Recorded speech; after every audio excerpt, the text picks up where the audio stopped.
Bonjour, je suis dans les Combrailles aujourd'hui pour un chouette festival, le Festivouin, avec un groupe qui manie à merveille humour et engagement dans ses morceaux. Il s'agit des Fatal Picard et je suis avec le chanteur du groupe. Bonjour Paul Léger. Bonjour, comment vas-tu ? Très bien, et j'espère que nos auditeurs aussi. Donc j'ai choisi pour ce Hit Story votre chanson récente, donc À la vie, à l'art-mort. Et dans ce titre, en fait, vous vous moquez gentiment d'un Parisien qui voue un culte à la Bretagne. Ouais, plus largement, on se moque un peu des gens qui tu vois, qui se considèrent pur basque ou pur breton alors qu'ils n'ont jamais foutu les pieds en Bretagne. Ça part d'un constat que tout le monde a eu, qui est, quelle que soit la manifestation sportive ou culturelle, il y a toujours effectivement un coin avec un drapeau breton. Alors bien sûr, le terme con, c'est bien sûr avec beaucoup d'affection, quoi, parce que la Bretagne, c'est une région qu'on aime bien, que j'aime beaucoup particulièrement, j'ai beaucoup de potes là-bas. Et donc voilà, c'était justement pour essayer de caser ce truc-là du drapeau breton qui est présent partout. Donc t'imagines que depuis la création de cette chanson, normalement à chaque concert, il y a effectivement un drapeau breton, ça c'est sûr. Une évidence. Et beaucoup de second degré dans ce titre, c'est un peu votre marque de fabrique, les Fatal Picard. Ouais, le second degré, le troisième degré, voilà, c'est un peu notre manière de voir un petit peu le monde, quoi. C'est ça, c'est nous, voilà, si on trouve un sujet qui peut être facile, drôle tout de suite, ou qui peut être un peu plus dur. Et si on arrive à trouver le biais humoristique pour le faire, on le fait. Si c'est pas drôle, on le garde pas. Très énergique aussi ce titre, il donne la pêche. Ouais, on essaye, voilà, on n'a pas d'étiquette musicale particulière, donc on navigue un petit peu entre toutes les nuances du rock. Donc il y a des morceaux qui sont, une chanson sur la Bretagne, on a fait ça un peu, voilà, avec sur l'album il y a de la cornemuse et tout. Voilà, on navigue entre le rock, la pop, on a des chansons un petit peu plus country, on va dire, des trucs plus punk, voilà. Donc il y a des chansons plus énergiques que d'autres, ça dépend du sujet en fait. Et vous êtes accompagné donc des Trois Fromages sur ce morceau. Alors qui sont-ils ? Les Trois Fromages, c'est un petit groupe de Rennes, donc avec qui on a déjà partagé pas mal de dates et puis qui sont devenus au fil du temps des poteaux. Et donc voilà, cette chanson, merci Yves, on vient de m'amener une bière et ça fait toujours plaisir. À consommer avec modération, bien entendu.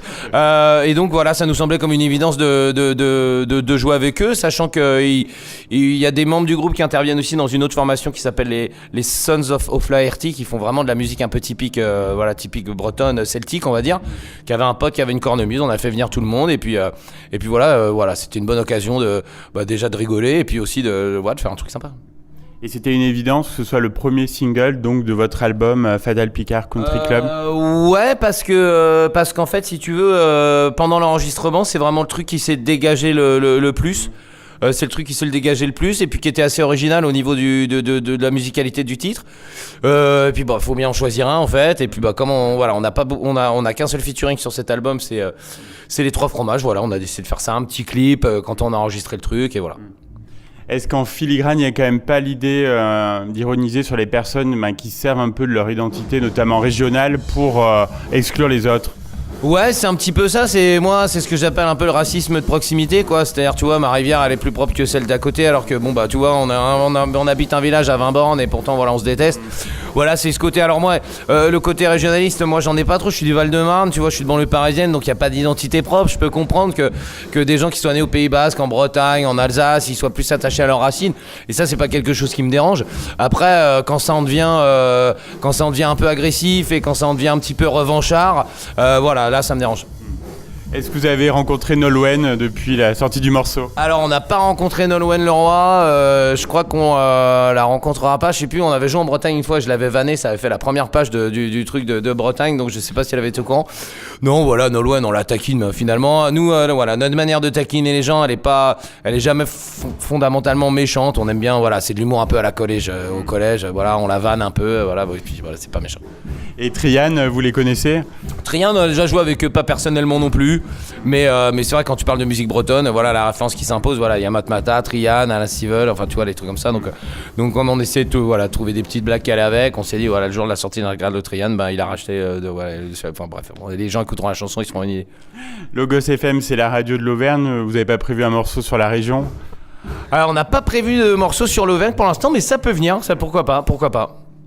Pourquoi pas. On a un morceau qui s'appelle Le Retour à la Terre et voilà, qui pourrait très bien prendre sa place en Auvergne. Ça parle de bobos parisiens qui décident de s'installer à la campagne, qui au bout de 2 semaines commencent à se dire ah merde, il n'y a pas de McDo, il n'y a pas de KFC ni de Starbucks, et donc ça pourrait très bien marcher ici, voilà, dans la Creuse, dans le Larzac, enfin voilà.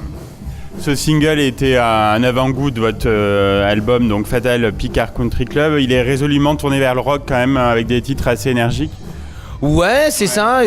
C'est pas voulu, c'est pas prémédité quoi. En fait, si tu veux, on part enregistrer l'album avec quelques titres. Il y en a qu'on garde, d'autres qu'on enlève, d'autres qui sont écrits sur place. Donc voilà, c'est pas voilà. On a bossé avec un ingé son qui s'appelle Nicolas Rovière qui fait quand même plutôt du rock parce qu'il a vraiment bossé avec la Ruda et ce genre de groupe. Donc voilà, les morceaux rock sont bien foutus. Après, il y a d'autres trucs. Il y a des petits interludes. On aime bien un peu varier les plaisirs quoi. Et l'album a été réalisé grâce à une collecte participative sur Ulule. Vous avez fait une belle performance avec 90 000 € récoltés donc en 2 mois. Ouais, c'est ça, on avait demandé 30 000, on a eu 90 000 balles. C'est un procédé dont on s'était servi pour notre DVD. Parce que voilà, on n'a pas. C'est vrai qu'on est un groupe qui tourne bien, mais on n'a pas non plus une trésorerie à la Indochine ou à la Rolling Stone qui nous permet, voilà. Donc l'avantage du crowdfunding, c'est que l'album sort et toi t'es pas endetté, donc quel que soit le parcours du disque, tu mets pas la clé sous la porte si jamais ça marche pas du tout.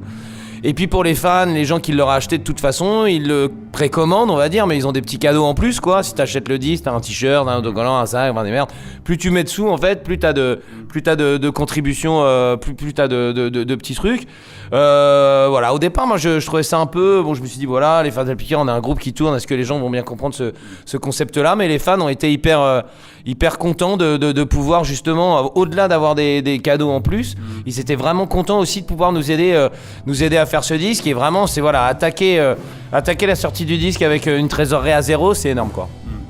Et dans l'album, donc vous répondez à pas mal de questions fondamentales de l'existence sur par exemple le fils de Poutine. Exactement. Ou sur les hommages à des artistes encore vivants. Ouais, c'est exactement ça. Moi, je comprends pas qu'on fasse des albums tributes à Jean-Jacques Goldman qui est pas encore mort. Moi, je trouve ça un petit peu. Moi, ce serait moi, ça me ferait vraiment un peu, ça me rendrait triste, ouais. Mais voilà. Et puis Poutine, c'est quand même le seul mec sur la terre en fait où juste tu peux rien lui dire en fait. Quelle que soit la personne, que tu sois président américain ou autre chose, Poutine c'est le seul mec, tu peux rien lui dire. Donc voilà, j'ai essayé de me placer en imaginant si j'étais son fils. Et donc voilà, à l'école, à l'adolescence, voilà, facile quoi. Vous êtes en tournée tout l'été et bien au-delà, il doit y avoir une belle affluence à chaque fois parce que vous avez quand même une réputation scénique qui vous précède.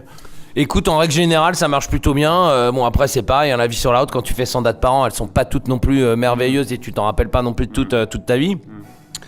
Mais on a de la chance, voilà, de faire des festivals qui sont cool. Et puis comme ici, voilà, dans ce petit coin paumé où en fait, voilà, ce petit village où il y a rien, où il y a toute une bande de jeunes, voilà, qui galèrent et qui sont vraiment bougés et qui veulent vraiment te faire, donc qui t'accueillent avec vraiment beaucoup de passion, de plaisir. Et voilà, c'est moins personnel que les gros trucs que tu fais où le patron du festival tu le vois pas. Donc voilà, on a un boulot assez cool parce que voilà, on est présent sur ces petits trucs que j'aime bien faire et sur les gros trucs aussi. On notera au passage 2 dates en Auvergne encore au mois d'août, donc le 25 à Nonette dans le Puy-de-Dôme et le 26 à Bourbon-l'Archambault dans l'Allier. Et alors quel souvenir vous gardez de l'Eurovision en 2007, ça a été vraiment un pic de médiatisation pour vous ? C'est exactement ça quoi. En fait, si tu veux, on a vraiment passé un palier avec ça quoi, parce qu'on a eu accès à plein de gros médias. Et puis derrière nous, on avait un disque qui existait, on tournait quand même, on n'était pas juste un groupe comme ça qui s'était créé pour l'occasion. On avait notre album Pamplemousse Mécanique qui était sorti avec les tubes genre Djembé Man, Bernard Lavillier, L'amour à la française, la sécurité de l'emploi, tout ça. Ce qui fait que la médiatisation, elle a amené plein de gens sur le disque qui se sont retrouvés. Et c'est vrai qu'au niveau de la fréquentation des concerts et du nombre de dates, c'est vrai que ça a été vraiment énorme. Dernière question, Paul, donc bientôt 20 ans que le groupe existe. Comment vous allez fêter l'événement alors ? Je pense qu'on va faire un petit concert. Hein. Non, mais je sais pas encore. On n'y a pas vraiment réfléchi. Je sais pas si on fait une date exceptionnelle ou si on fait une micro tournée avec des titres qu'on joue pas depuis longtemps. Je sais pas si on sort un best-of, tu vois, il y a un best-of qui était plus ou moins dans les une idée de best-of là, vu qu'on fait l'Olympia le 14 octobre, on s'était dit bon, on va sortir un best-of à cette occasion parce que tu vois les best-of ça fait un peu d'actu, voilà, ça permet aux gens qui connaissent le groupe et qui ont envie d'avoir un truc où il y a un peu tout. Donc on n'est pas encore arrêté, c'est normalement c'est l'année prochaine. prochaine. Mais bon, ça fait 20 ans d'existence, mais en fait, en vrai, les Fatales, ça fait quand même, ça fait que 15 ans que ça tourne en fait pour de vrai. Donc c'est un anniversaire qui l'est pas vraiment. Donc je sais pas si on va fêter ça maintenant ou voilà, c'est encore un petit peu dans l'interrogatif. Bien, merci beaucoup Paul pour les Fatales Picard. Donc on espère te revoir très bientôt sur Logos FM. Eh ben pas de problème, j'embrasse tous les auditeurs et surtout les auditrices de Logos FM, bien sûr, tu t'en doutes. Et puis quand tu veux, c'est un plaisir.